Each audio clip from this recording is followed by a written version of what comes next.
नमस्कार, times of Swaraj में आप सबों का स्वागत है और मैं हूं संतोष सिंह। और आज हम टाइम्स ऑफ स्वराज में हाई कोर्ट की उस जजमेंट की चर्चा करने जा रहे हैं जिस जजमेंट के आने के बाद सरकार से लेके ऐसे शिक्षक जो इस खेल में शामिल थे, ऐसे नेता जो इस तबादला नीति के खेल में शामिल थे, सभी के सभी सकते में हैं कि हाई कोर्ट में इतनी जल्दी सुनवाई हुई और स्टे कैसे मिल गया।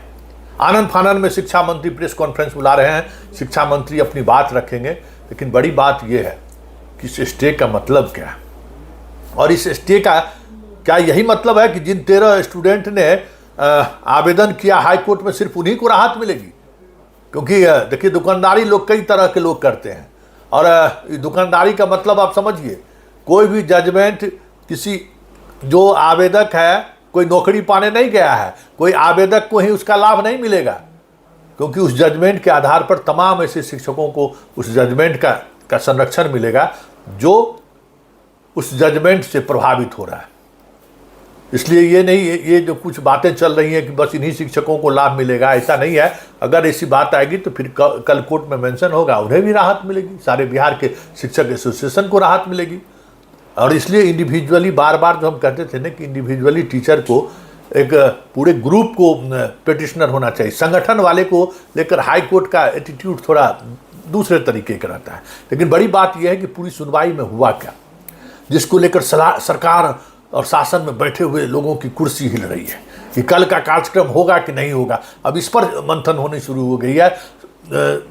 पीके शाही जी से मांगा जा रहा है ओपिनियन कि क्या किया जाए। सरकार, क्योंकि नियुक्ति पत्र में जो चीज़ें दी गई हैं, अगर वो बात पब्लिश हो जाएगी कि भाई आपका जो पूर्व का सेवा है वो सेवा समाप्त मानी जाएगी, आपकी नई नौकरी मानी जाएगी, तो एक नया विवाद खड़ा हो जाएगा। ट्रांसफर भी नहीं कर पाए और एक विवाद भी खड़ा हो गया, समझ गए ना। तो इस चक्कर में वो चीज़ें चल रही हैं। अब देखिए क्या होता है। शिक्षा मंत्री के प्रेस कॉन्फ्रेंस का हम लोग भी इंतजार कर रहे हैं, लेकिन बड़ी बात यह है कि हाईकोर्ट ने फैसला क्यों दिया, तत्काल एक ही सुनवाई में क्यों ये कहने को विवश हुआ हाईकोर्ट कि नहीं, ये नहीं चलेगा। देखिए, 45 मिनट तक इस मामले में सुनवाई हुई। ललित किशोर भी थे, मिथिलेश कुमार भी थे, जबरदस्त सुनवाई हुई। और उस सुनवाई के दौरान पक्ष क्या था शिक्षकों का? शिक्षकों का पक्ष यही था कि नियोजित शिक्षकों को विशेष शिक्षक बनाने में को लेकर एक नियमावली बनाई और उस नियमावली को लेकर हमने न्याय मांगा है। भाई, जो नियमावली बनाई गई, जिस नियमावली की तरह परीक्षा ली गई, उस नियमावली के बाद जो संकल्प लाया गया वो नियमावली के ठीक विपरीत है। जबकि संकल्प वो तब ला रहे हैं जब ऑलरेडी परीक्षा की पूरी प्रक्रिया पूरी हो गई, हम लोगों को डिस्ट्रिक्ट अलॉट हो गया, हम लोग उस डिस्ट्रिक्ट में जाकर काउंसलिंग करा लिए, हम लोग उस डिस्ट्रिक्ट में जाकर अपना डॉक्यूमेंट्स वेरिफिकेशन करा लिए। और जब पोस्टिंग की बारी हुई कि अब पोस्टिंग होगी, तो अचानक कह दिया कि नहीं, हम एक नई तबादला नीति ला रहे हैं और उस तबादला नीति के तहत हम आपका तबादला करेंगे। और उसके बाद फिर खेला शुरू हो गया। बात जिला आवंटन का था, 10 अनुमंडल तक पहुंच गया।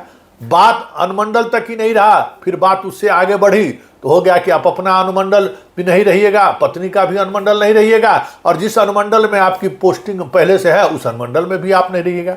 इसको लेकर भी बवाला मचा। रोज सुधार हो रहा है, सुधार नहीं भी हो रहा है, किसी को हो जा रहा है, किसी को नहीं हो रहा है। ये भी एक खेल चलता रहा। आखिरकार लोग कोर्ट गए, कई संगठन के लोग कोर्ट गए हुए हैं। आज जिस मामले में जजमेंट आया है जस्टिस प्रभात कुमार सिंह के बेंच के माध्यम से, सिंगल बेंच का वो जजमेंट है, और इस जजमेंट के बाद उन्होंने जजमेंट में यही कहा है कि भाई कैसे हो सकता है। अभी भाई सुप्रीम कोर्ट का भी जजमेंट आया है कि भाई जो चीज़ें आप कोई परीक्षा आयोजित करते हैं, परीक्षा से पहले जो बातें आप अनाउंस किए हैं वो बातें आप कैसे बदल दीजिएगा। और इसमें सारी प्रक्रिया पूरी हो गई। छात्र जो है या शिक्षक जो कम्पीट किए वो ऑलरेडी जिनको जो जिला निर्धारित का, अच्छा शिक्षा विभाग तो परीक्षा नहीं लिया था। सवाल जब पूछा गया सरकारी वकील से भाई परीक्षा किसने आयोजित किया, तो बिहार विद्यालय परीक्षा समिति। तो बिहार विद्यालय परीक्षा समिति क्या शिक्षा विभाग है?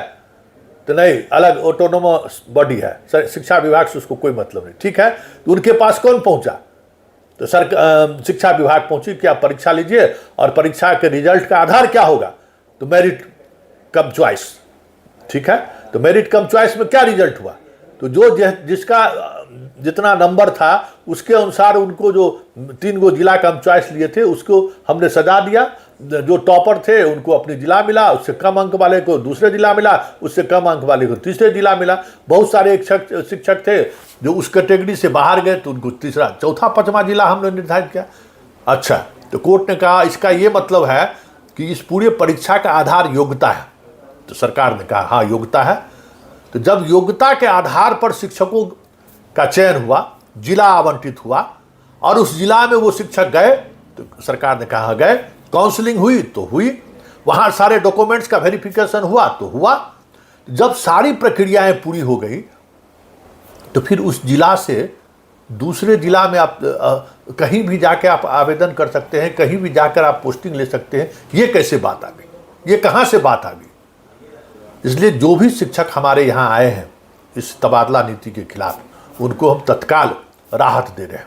इसका ये मतलब नहीं है कि सिर्फ वही 13 गो शिक्षक को राहत मिला है, क्योंकि ये राहत सभी, क्योंकि वो तबादला नीति को ही उन्होंने गैर कानूनी माना है।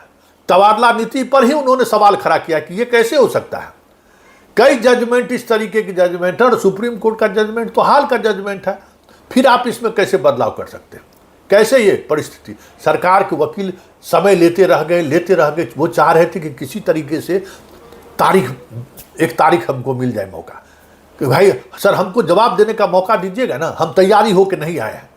सरकारी वकील इसी प्ली के सहारे समय ले लेना चाहता था। वो भाई है ना भाई कि सरकार के पास समय, आप तत्काल सर इतनी जल्दी सुनवाई कर रहे हैं, हम तैयार होकर नहीं आए हैं, हमें तैयार होने का मौका दिया जाए। कोर्ट ने कहा इसमें क्या तैयार होना है? इसमें कौन सा ऐसा रॉकेट साइंस है भाई जिसमें कुछ नई बातें आप कह रहे हैं? मेरे सवाल का आप जवाब दे दीजिए। जो शिक्षकों का जो एडवोकेट है उन्होंने जो सवाल खड़ा किया है उस पर आपको कोई आपत्ति हो या जो सवाल वो कह रहे हैं उसमें कोई इफ बट हो तो आप बताइए। तो भाई था ही नहीं। भाई आप 2023 में नियमावली बनाए तो हाँ बनाए। अच्छा, इस मामले में हाई कोर्ट में पहले भी सुनवाई हुई है तो हाँ हुई है। आपने हाई कोर्ट को क्या कहा था? आपने हाई कोर्ट को कहा था ना कि जो स्वैच्छिक होगा, जो जाना चाहेंगे जाएंगे, जो नहीं जाना चाहेंगे वो नहीं जाएंगे।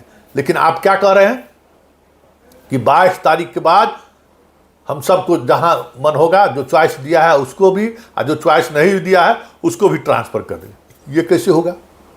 आप हाई कोर्ट में जो खुद शपथ दिए हैं उसके विपरीत आप जा रहे हैं। तो आप समय लेकर क्या कीजिएगा? समय लेकर कुछ आपको फायदा होने वाला है? कुछ नई बातें आप कोर्ट के सामने रखने वाले हैं? कुछ नई बातें हो तो बताइए, तो हम आपको समय दे देते हैं। नई बातें तो सरकार के वकील के पास कुछ था नहीं। सरकार के वकील खुद पिटीशन में कहे थे कि हम उन लोगों को कोई भी जबरन कुछ भी नहीं करेंगे, स्वैच्छिक सब कुछ होगा। और आप जबरन कर रहे हैं, तो आपके पास क्या जवाब है? बस सरकारी वकील चुप हो गए, कोई जवाब ही नहीं था। बस तत्काल 3 सप्ताह के लिए स्टे मिला है। 21 जनवरी को अब सुनवाई होगी। अब देखना यह है कि शिक्षा मंत्री के प्रेस कॉन्फ्रेंस में कल के कार्यक्रम को लेकर, क्योंकि बेचैनी बहुत बढ़ गई है, कल के कार्यक्रम को लेकर क्या होता है ये देखने वाली बात होगी। और ये बात समझ लीजिए, सिर्फ 13 छात्रों को राहत, शिक्षकों को राहत नहीं मिली है, ये राहत सभी लोगों को मिलेगी। अगर बात ऐसी होगी तो कल मेंशन होकर सारी बातें सामने आ जाएंगी, क्योंकि जजमेंट नियम पर है, जजमेंट नियमावली पर है, जजमेंट जो उन्होंने